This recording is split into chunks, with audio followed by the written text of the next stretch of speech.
Hello and welcome to Eternal Hermit School, a series designed to explore Smash theory and help push you to the next level. Many people are hungry to learn and improve at Super Smash Bros., and that want to get better often manifests itself as the player asking questions to their opponent to try to figure out their bad habits. However, these attempts are often misguided and end up really not helping much at all. So in our first episode, we'll be covering how to ask effective questions. Better questions, even better answers.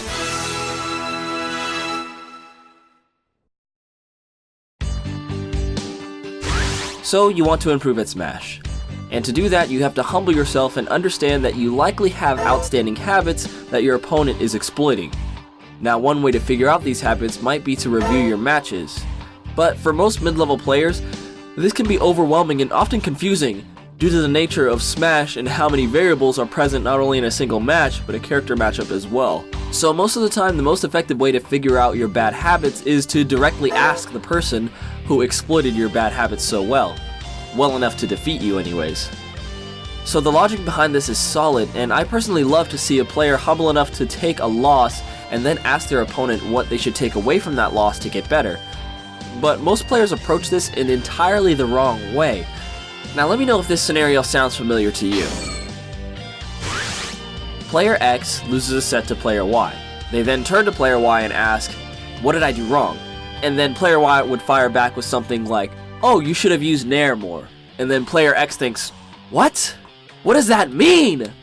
What do you mean use Nair more? That makes no sense. You're telling me I lost because I didn't press the A button? I didn't press the A button enough? This advice is trash."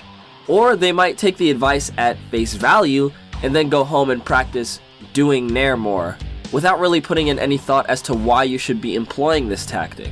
This is frustrating for a lot of players because they're conscious of where they lie on the spectrum of skill, and they're actively attempting to improve, but when attempting to ascertain where the weaknesses lie in their gameplay, they end up essentially training in circles, asking for advice, practicing that advice, and repeating the same habits, leading to a loss and desperately asking for advice yet again. Trapped in a frustrating cycle of wanting and trying to improve but seeing no results, which brings us to this episode's lesson: how to ask effective questions. First, let's examine why player Y gave such bad advice. Let's assume he's a ranked player in your region, which should be the caliber of player you should look to for advice. But if they're so good at the game, why do they give such bad advice to you? Do they not think while they're playing? Did they beat you while playing on autopilot? Are you just that free that they can just beat you without thinking at all? But most of the time, your opponent is actively thinking through the match and problem solving as they go, but the problem doesn't lie with the opponent. Most of the time, the biggest problem lies in the basic structure of the question that you give them. Now, let me try to give you another example. Here's another set between player X and player Y. Damn, I lost again. Hey man, any tips? Any tips? What do you mean, any tips? Bro, do you understand just how many interactions are in a single match of Smash?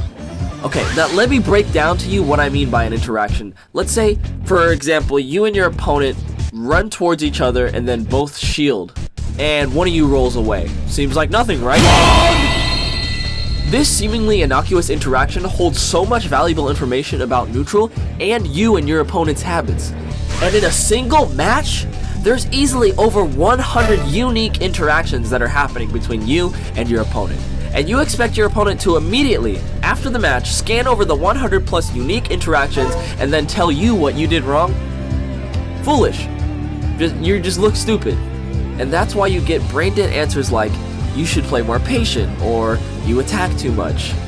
These responses, however correct they may be, don't point out the underlying problem. "You attack too much" could point to a multitude of things. You could be consistently attacking at a disadvantage, attacking while you're landing, being aggressive recovering from the ledge, overextending in neutral. The list goes on. So how do you ask an effective question so you can get a good answer and actually improve, instead of getting an overly generalized answer that gives you really no direction for growth? So how do we ask good questions so we can get a better idea of how to improve? So the challenge then for you as a player is that you have to already be thinking your way through the match so you can get a vague idea of where your openings were. And this can be as simple as just noticing when you get hit. This sounds simple, but a lot of players play not brain dead, but mostly off instinct, and this leads to them losing interactions in the same way and having no idea why. So your first objective is to try to point out your weaknesses first. The goal is to keep a close eye on the progress of the match and to find the specific interaction you're losing. To make this easier on yourself, you can break the game down into sections: neutral, corner play, ledge play, recovery, landing, juggling, advantage state, and disadvantage state. Pay close attention to these states of play and find out which one you're being exploited in.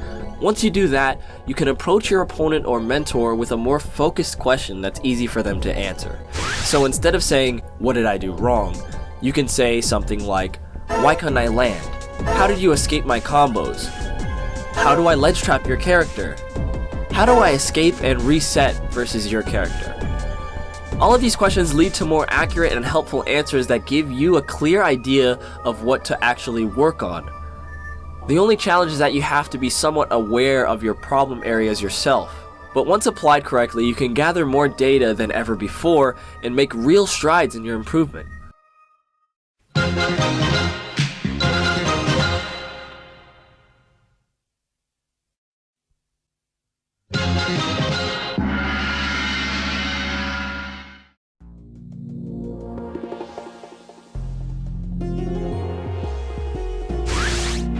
Avoid asking questions like, "Why did I lose neutral?"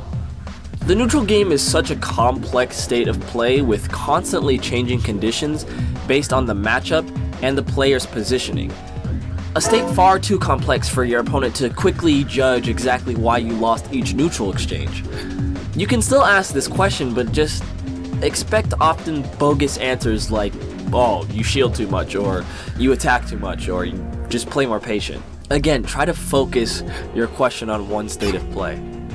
Try to go into each game with a clear vision of how you would like to play. The best case, most idealized version of your play. And when your play deviates from that idealized scenario when you mess up, take note of that and form your questions around that deviation in your play. So let's say you know exactly how your character should be ledge trapping, and your opponent is able to escape that idealized version of your ledge trap. Then you can focus your question around why they were able to escape your pressure, or why they were able to escape, challenge, or counteract any of the strategies that you were attempting to use. This strategy is also super effective in a friendly setting because you can play through way more interactions than you could in a single tournament set. Make sure to ask your training partner frequent questions during your session about really anything. How do you keep edge guarding me? How are you approaching? Anything that comes to mind, you can ask your training partner. I know tons of players that play far more friendlies than I do, but find no improvement because they fail to ask effective questions during their training session. And the training session is overall lacking of focus. Most friendlies devolve into either a fun fest where you're both playing hero dittos, or just a pissing contest between you and your training partner to see who can win more matches during the friendly set. And you both get pigeonholed into a mindset of, "Oh, I have to win," instead of, "This is a training exercise for me and my partner to get better," but I'll save that for another video. So to close this out, let's go over the main points that we covered in this video.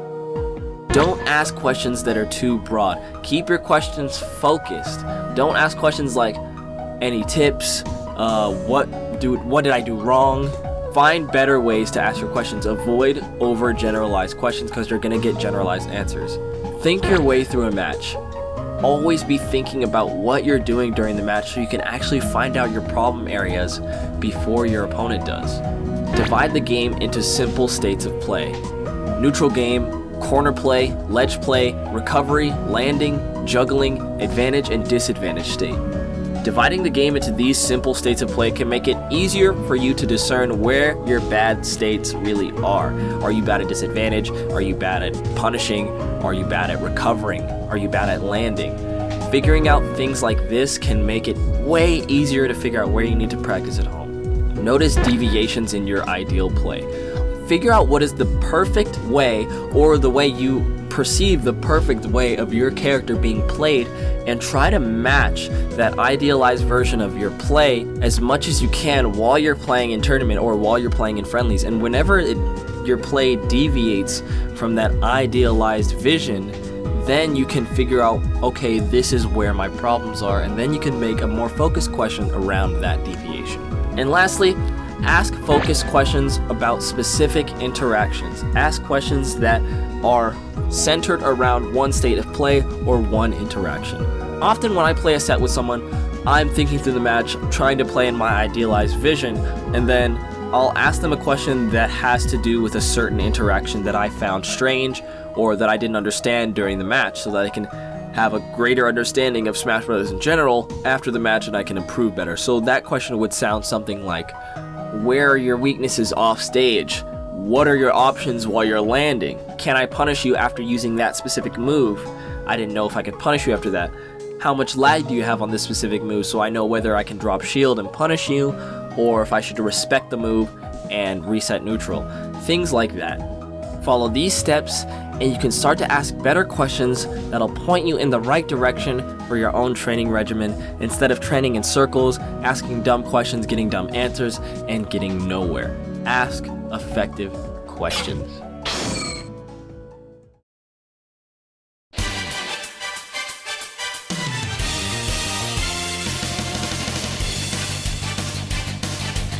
And that will conclude today's lesson.